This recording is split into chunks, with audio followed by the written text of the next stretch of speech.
Hey guys, Mr. SLIN here. This past week I was invited to play in a couple 5v5 arena respawn games for an eXtelevision cast, and I wanted to share my first impressions with you because there isn't a lot of information out about it yet. If you haven't heard of it before, 5v5 arena respawn is a new game mode created specifically for competitive play. For the most part, it's just like normal arena. Each player gets one life and your objective is to eliminate all of the members on the opposing team. If you die, you're out and you have to wait until the next round to respawn. However, Arena Respawn adds a surprising little twist to the normal gameplay. Normal Arena is played King of the Hill style, and if you capture the control point you win the round, but in Arena Respawn, capturing the point doesn't end the round. It instead respawns all of your teammates so that they can come back into the fight. So in a normal arena game, you're usually running around the map trying to chase down enemy players, but in this game mode, both of the teams are jockeying for position around the control point because capturing it gains your team a huge advantage. Now this actually creates some surprising strategic scenarios that you wouldn't expect out of an arena setting. Once you capture the point, you can't capture it until the enemy team captures it back, so you actually have to capture the point very strategically. For example, if the round started and you immediately ran to the point and captured it, you wouldn't respawn any of your teammates and it would actually only harm your team. You ideally want to wait for as many of your teammates to die as possible before capturing the point in order to maximize the effectiveness of the cap. But if you wait too long, the enemy will be able to stop you from capturing it, and you'll probably lose the round. The developers have also implemented a mechanic to prevent you from camping on top of the point. If you stand on the point while it's capped for your team, you'll actually become marked for death for a few seconds, and I actually forgot this rule a couple of times while playing, which caused me to die very quickly. So now that I've kind of explained the rules to you all, let's talk about the Pug Night. So I actually somehow got roped into being a captain, and it was me versus Mangachu in a best of 3. Each class is limited to 1, and there was actually an interesting little pick and ban system that was implemented into the game so that, we'd pick teams and then each team would actually ban one class that they wanted both teams to not be able to play. Any class was bannable, but there was sort of this gentleman's agreement that you wouldn't ban medic because it's really hard to play this game aggressively without medics. Like on a typical arena map, there's almost no health packs to be found, so if you don't have a medic with you, you have to resort to health regeneration weapons like the black box and hiding in corners to prevent yourself from getting too hurt, and it's really quite boring.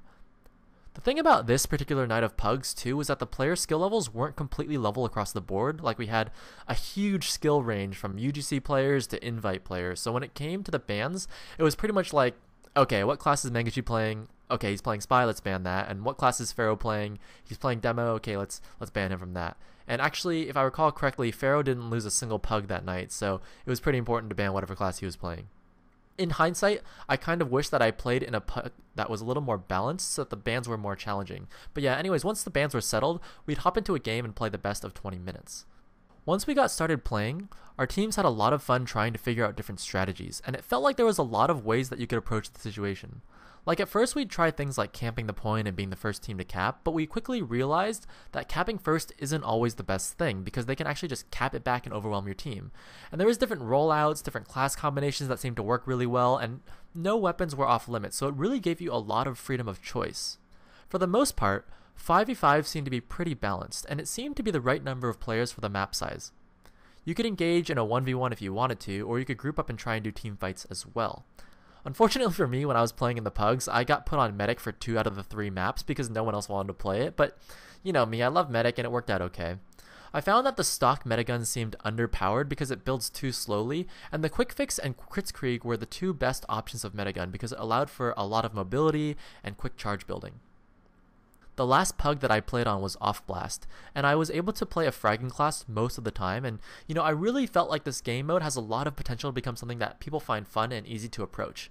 It's similar enough to Pub TF2 where you don't need a lot of education about the game mode before hopping into a game yourself, but it also feels strategic and you need to utilize teamwork in order to execute an effective strategy. However, I really don't see this game mode becoming the hot new thing that will take over 6v6 or even Highlander.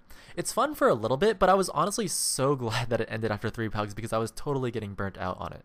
The first problem is that it's in an arena format, and if I wanted to play Counter-Strike, then I would just go play Counter-Strike. Like, dying and having to watch your teammates play is kind of boring, and the reason that I play TF2 is so that I'm not forced to sit out for extended periods of time while I wait for my teammates to execute a play.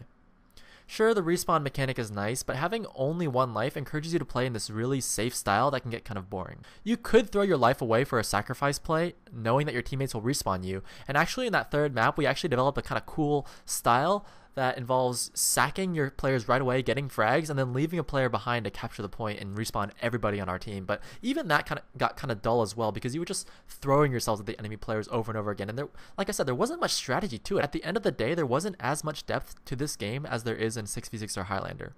Like, there's just one control point, one objective, and this constant chaotic mid-fight-esque action that feels a bit like being a DM server. Like, sure, there's strategy involved, but the game just gets a little bit too repetitive for me.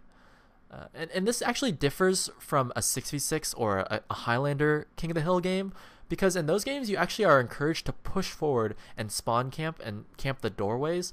But in this game, all the attention is focused on one control point. So even after you get the frags, you're supposed to just sit there and camp it until the round ends.